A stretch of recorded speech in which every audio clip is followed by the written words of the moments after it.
What's up, y'all, and welcome back to Seton Hill Studios. Hope you're having a great day so far. Today, we're going to be checking out the legendary Joe Satriani with a live performance of Satch Boogie. It looks like this one was taken from Satriani Live. Not sure if that was a DVD or a concert or what, but I know it's bound to be epic. First discovered Joe Satriani back on the original G3 tour with Eric Johnson and Steve Vai. For me, Eric Johnson really kind of took the cake, and I kind of ran with him for a long time. Recognized the talent and insane influence that Joe Satriani had on so many people, but never really dug into his catalog. So I'm sorry to say I missed out on this one for a long time. I'm familiar with some of his other stuff, Summer Song, Surfing with the Alien, but I never heard of this one. Seemed like this is where a lot of people start, so I definitely missed the boat. But I know it's bound to be an epic performance filled with all kinds of tricks and cool licks, probably great riffs, great groove. Who knows? He brings it all to the table. But before we get into it, a few ways that you guys can continue to support the channel. You can head over to Patreon, or right here on YouTube, you can become a channel member. Both of those are going to get you access to exclusive perks and a slew of different features. And as always, through Buy Me a Coffee, you guys can make a one-time donation and get a guaranteed request that either Steven or I will watch and react to right here on the channel. All right, y'all, let's get into it.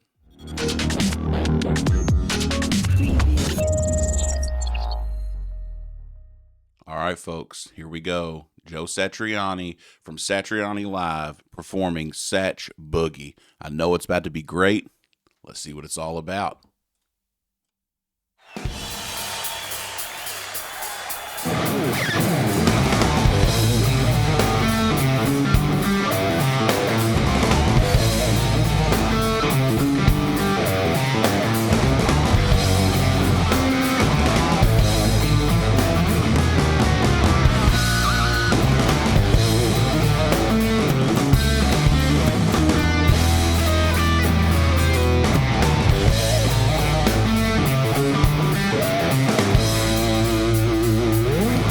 They're winding up to something big there, so I'm gonna stop it before it gets into it. You could have fooled me. Like, obviously, I know that Satriani's like a rock guitar player, an insane virtuoso level talent. But when it came in with like the jazz, I was like, oh gosh, where's this going? And then he hits this giant riff out of nowhere and just kind of turns the whole thing on its head, which is super cool. I love that. I don't recognize the drummer. Well, I recognize the drummer from playing with Joe Satriani. I don't know his name. I don't know the other guitar player, but I believe that's Dave LaRue playing bass, who played with the Dixie Dregs and Steve Morse. And I think the first time I found out about him was when he played with John Petrucci for his solo album stuff. He's a killer bass player. So obviously, Satriani's pulling the best of the best. All of these guys are going to be high caliber, crazy talented musicians. Playing with a guy like him, you got to be at the top of your game. But he already he's got so many cool tricks up his sleeve with the whammy bar and the harmonics and the pedals that he uses. He's just always doing something just crazy sounding.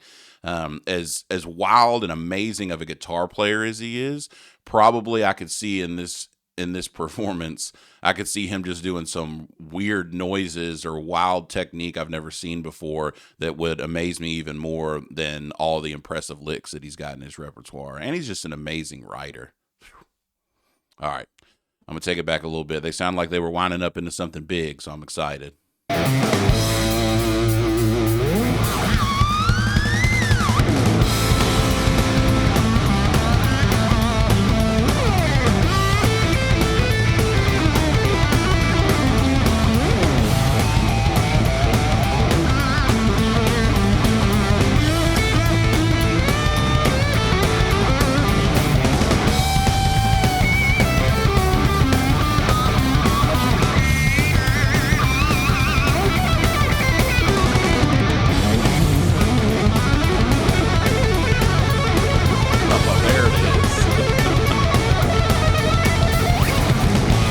So you always assume tapping, right, It's some people just call it tapping. When I was growing up, we always called it finger tapping. So when I first saw him use a pick for that, it like something clicked in my mind of like, wait a minute, I'm finger tapping. Oh yeah, I could use a pick for that too. Like I was seeing, I'm like, well, he was using a pick. Why is he doing that? And it's not even necessarily. I mean, it's a slightly different sound. Not really. It's negligible, honestly. I think of which one sounds better, worse, different.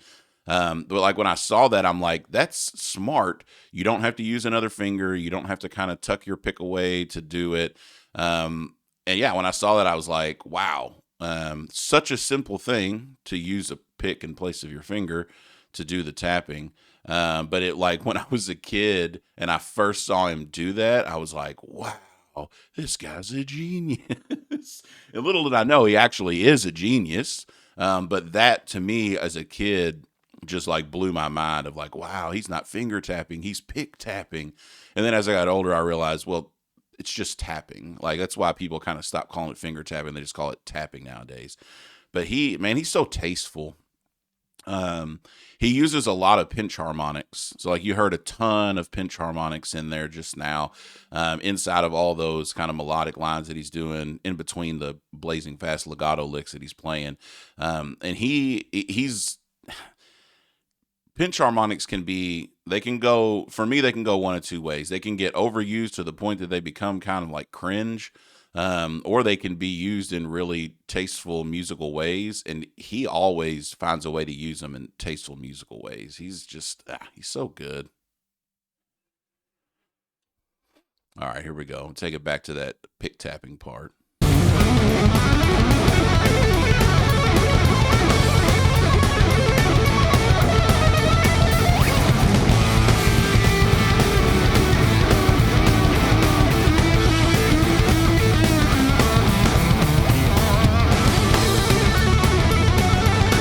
It's like some super rocked up ZZ Top or something.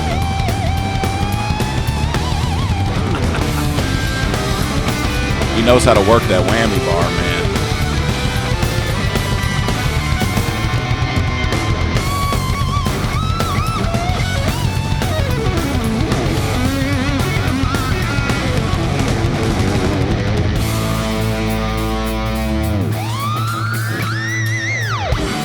So I love that little scream technique that he does with his guitar where he dives down and then he manipulates it with the whammy bar.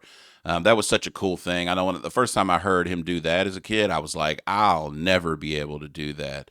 And then, you get older, you find out how some techniques work. You realize like, oh, that's super cool. And the genius to have thought of it, like I would never think of it. But to be able to replicate it, it was not as difficult as I thought. But that doesn't take away from the fact that it's awesome. And so there's a lot of people, that kind of replicate it and do it now. It's a pretty well-known trick, but I'm pretty sure it was him that really brought it. He may not have invented it, but he definitely is associated with it, brought it to the forefront. And his tone is killer. It's so distorted, but it's so clear. Like he's doing all kinds of chords. He's playing leads. He's doing double stops. He's doing all kind of stuff. And it's all just crystal clear. I don't know. I didn't pay attention. I don't know if he's playing Marshall stuff at this time or if he's playing his Joe Satriani signature amp that he had. Don't really know. Obviously he's playing his signature Ibanez guitar, which funny enough, I actually owned one of these. Well, technically my dad owned it and I just stole it when I wanted to play a guitar with a Floyd Rose, which was pretty often when I was a kid because it was so flashy. Oh, man. All right. He's about to go into some other kind of wild tapping part, it sounded like. It looked like he was using his finger this time. So let's take it back a little bit and keep it going.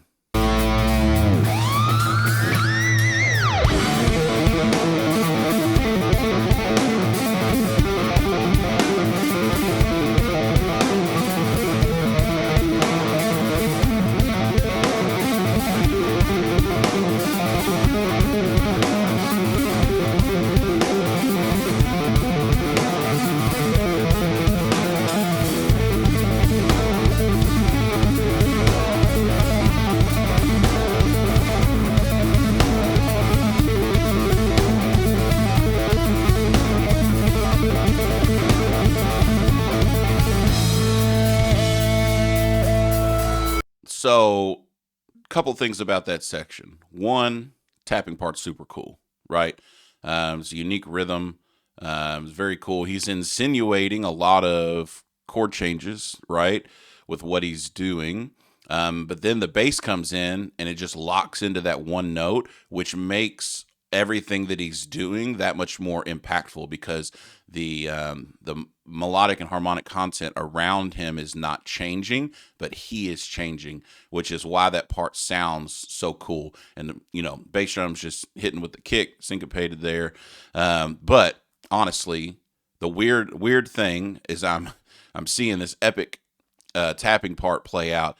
Is I couldn't get over how good that snare drum sounded. What a snare drum! Like obviously I noticed it earlier in the recording. I'm like, wow, the drum set sounds really good. But hearing that kind of in that real spaced out part where you could really hear the snare drum, it's a killer snare drum sound.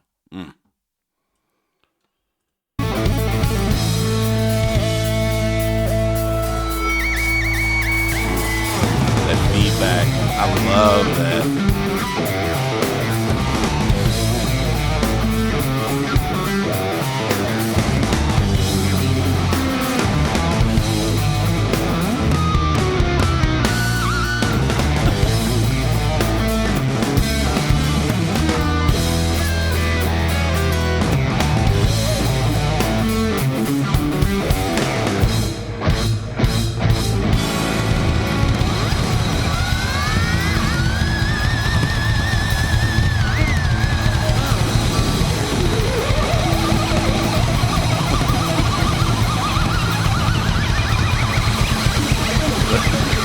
Noise man.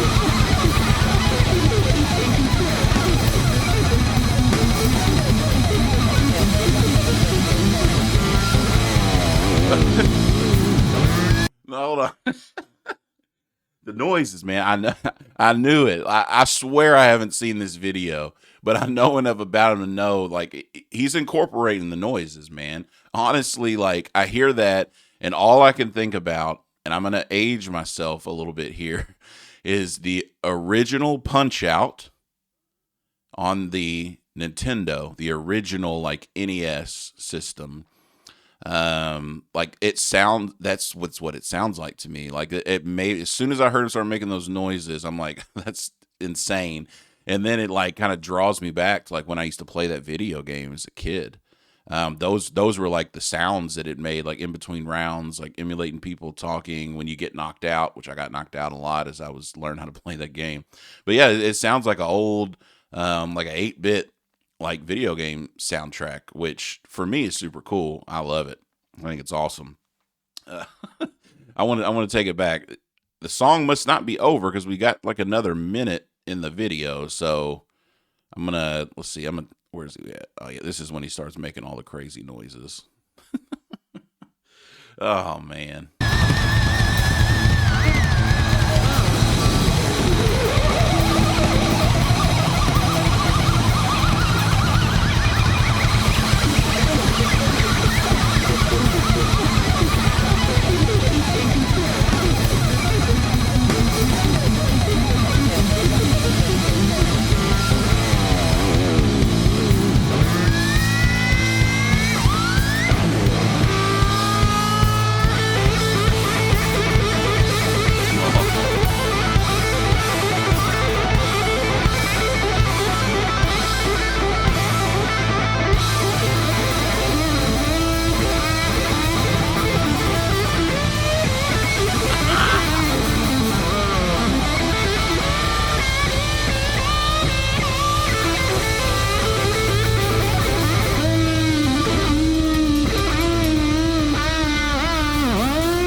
Oh, that feedback.